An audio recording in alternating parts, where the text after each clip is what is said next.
આપણે અત્યારે છીએ બોટાદમાં. આપણી અત્યારે પાછળ જો ટ્રેન છે ને એમાં આપણી જર્ની ચાલુ છે ભાવનગર ગાંધીગ્રામ ઇન્ટરસિટી એક્સપ્રેસમાં. તો ભાઈ બોટાદ છે ને એ બહુ જ ફેમસ છે.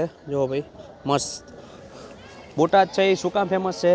અહીંથી સાળંગપુર થાય છે માત્ર 7 થી 8 કિલોમીટર. ચાલો ભાઈ આપણે સૌથી પહેલાં આપણા કોચ પાસે વહી જાય. તો ભાઈ અહીંથી સાળંગપુર થાય છે માત્ર 7 થી 8 કિલોમીટર. જો ટ્રેનમાં તમે આવતા હોય તો બોટાદ તમે ઉતરી શકો છો. અહીંથી તમને 12થી રિક્ષાઓ મળી જશે 30 થી 40 રૂપિયામાં, અને તમે સાળંગપુર હનુમાનજીના દર્શન કરીને પાછા આવીને તમે કોઈ પણ ટ્રેન અહીંથી પકડી શકો છો. સુરેન્દ્રનગર, ગાંધીગ્રામ, ભાવનગર બધી ટ્રેન અહીંયાથી તમને મળી જશે. તો ચાલો ભાઈ આપણે અત્યારે જઈએ.